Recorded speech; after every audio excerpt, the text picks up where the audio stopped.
What's going on, everyone? Welcome to Shifting Lanes, and for this video you find me sitting in the 2023 Acura Integra. This new Integra is based on Honda's global small car architecture, so it shares the same foundation as the new Honda Civic, which I've reviewed before, so if you want to check out that car, please check out the link up in the corner. This model is the Integra A-Spec with technology. It has a 6-speed manual transmission, finished in the liquid carbon metallic paint, which is a premium charge, and it has the red interior. The price altogether with delivery is $37,395. And in this video, I want to give you my likes and dislikes about this all-new Acura Integra so that you have a better idea before you buy. And I also want to find out whether this is just a nicer looking Civic, or perhaps if it's a lot more than that. Let's begin this review on the outside first. The Integra looks like a mashup of the TLX, the new Honda Civic hatchback, and an old Hyundai Genesis. Up front, the headlights have a premium looking design with Acura's square root symbol daytime running light shape. There's a big corporate shield grille, and the big lower grille gives it that sporty appearance. This being the A-Spec trim, it comes with LED fog lights, A-Spec badging, 18-inch gray wheels with split 5-spoke design, and performance all-season tires. There's a matte black window trim and gloss black lower grille, lip spoiler, and rear diffuser. And at the rear end, I like how it's a throwback to previous Integra generations with its liftback design. This hatch gives a lot more trunk space when compared to a standard Civic. Back here, the taillights is reminiscent of the old Hyundai Genesis Coupe, which isn't a bad thing. I like that car a lot. And the dual exhaust is always a good look. But my favorite exterior design feature is the word Integra molded into the front and the rear bumper. This is another nice homage to the previous generations, and I'm happy they've included those things in here. I also like the really expressive and sharp lines integrated into the hood and the character lines along the side. These make the Integra look more interesting while making the Civic look more plain. I'm giving the exterior design an 8 out of 10 because I think this Integra is a good looking sedan. Next, let's talk about technology, and I don't think there's any use of comparing the technology found in this car compared to the last Integra, which came out 17 years ago, because the state of technology is so vastly different and there's a lot to be found in this car. The first thing I like about this is that standard on all Integras is the 10.2-inch fully digital instrument cluster. This is a good design with some customizable areas on the left and right gauges, and these areas correspond to the scroll wheels on the steering wheel.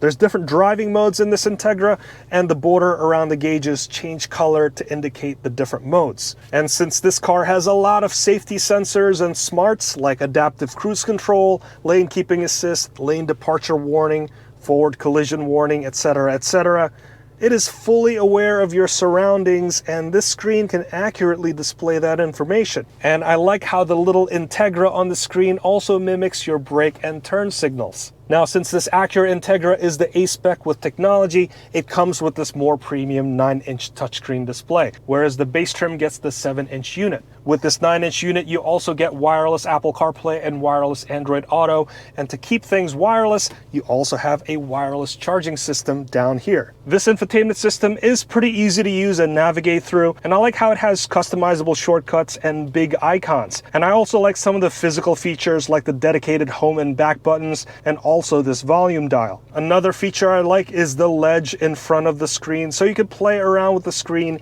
even while in motion, although that's not at all recommended. And to help keep your focus on the road, there's also a heads-up display on the windshield. As for the speakers, this comes with a 16-speaker ELS Studio 3D audio system with an external amp providing a total 530 watts of power. I'm not an audiophile, but the sound system in this car sounds pretty good. So technology-wise, I'm giving this car a rating of 9 out of 10 because it has all of the tech that I really care about. It's missing the 360-degree camera view, which isn't a big deal because this is a fairly small car that's very easy to park. Let's discuss the interior next. This Integra is almost a copy-paste of the Civic's interior. A lot of the dials look similar. It has the same vent grille concept, although this Integra takes a more traditional approach as opposed to the Civic's more radical take. Meanwhile, the steering wheel, the buttons, and the switches look almost identical with the Civic. That's not really a bad thing because the Civic already looks very nice, but having the luxury Acura badge didn't really push the interior design envelope very much. On the other hand, I really like the micro suede inserts on the front seats, especially with this red finish. It emphasizes the sporting aspirations of this car. These seats are also heated, and there's a 12-way power adjustment for the driver and 4-way power adjustment for the passenger side. As for the rear seats, there's a decent amount of rear legroom at 37.4 inches, and there's a healthy amount of cargo space thanks to the liftback design at 24.3 cubic feet. Fold the second row down flat and it looks like that space almost doubles. Unfortunately, Acura doesn't have this measurement listed, but if we go by the Civic hatchback's numbers, which has 46.2 cubic feet of space, this Integra looks to be around the same ballpark. So I'm giving the interior a rating of 7 out of 10 because I love the amount of space and utility, and I love the seats. However, the overall material choice doesn't go beyond the idea of looking nicer than a Civic. It just looks like a different trimmed Civic. As for power, the Integra is powered by a 1.5-liter turbo 4-cylinder engine, making 200 horsepower and 192 pound-feet of torque. With this VTEC engine, you can expect a 0 to 60 time of somewhere in the late 7 seconds. It's not fast, but it should be enough for your commuting and road trip needs. If you need something faster, you should really consider other cars with a 2-liter turbocharged engine like the new Civic Type R, the Hyundai Elantra N, or the new Golf GTI and the Golf R. Or if you want something really weird, the new GR Corolla has a 1.6-liter 3-cylinder turbocharged engine that makes a healthy 300 horsepower.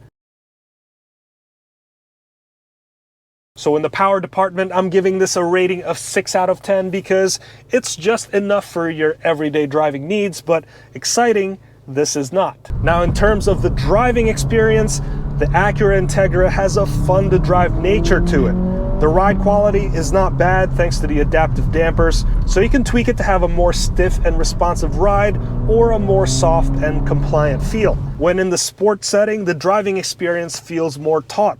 Steering response feels pretty decent, and combined with the lightweight nature of the Integra at around 3,100 pounds for the manual, the Integra has a lightweight and tossable feel. It doesn't feel as refined as the bigger Acura models like the TLX, which I've reviewed before, so if you want to see that, click the link up in the corner. This Integra feels very much like the Civic, and all things considered, it's pretty good. I do like the 6-speed manual transmission in this car, and the design is like a throwback to the old Acura TSX if you remember it. The shifts feel precise and crispy.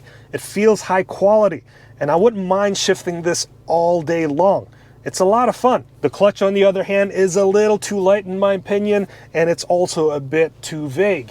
But it's perfect for those bumper-to-bumper traffic, so you don't end up having an overdeveloped left leg at the end of the day. Overall, I would give the driving experience an 8 out of 10 because this is a decently fun-to-drive car. Overall, I like the new Acura Integra, mainly because it feels a lot like the Civic, which I really liked.